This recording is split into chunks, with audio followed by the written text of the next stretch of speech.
I'm Mike Supple, and you're watching Screw It on SuppleWine TV.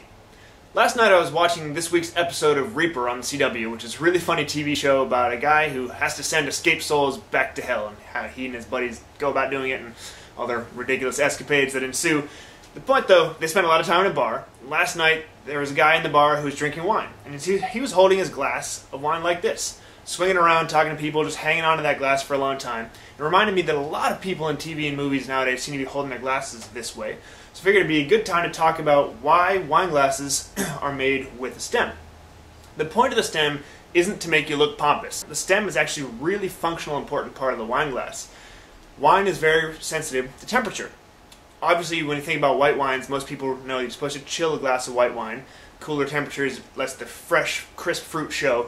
You don't really, and generally drink red wines at about room temperature.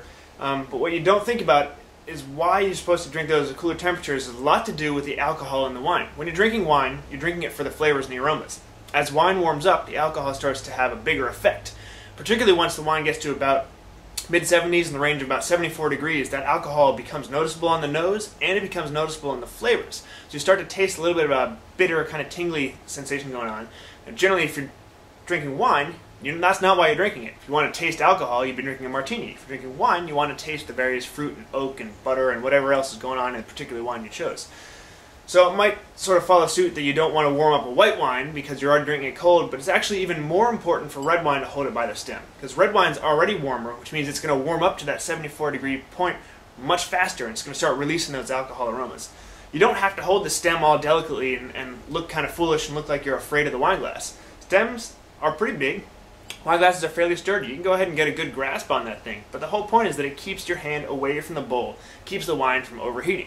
You look like you know what you're doing. You don't look like you're being pompous and just trying to be outside yourself. You look like you're drinking wine and actually trying to enjoy it. So go ahead, grab that wine by the stem there, swirl it around if you want to, because that just releases more aromas, or don't. Just hang on to it. You can walk around, rest the butt of the glass against your palm, make it nice and stable. It's an easy way to just go out there and really enjoy your wine. So ignore what TV and movies are telling you and show them you know what you're doing.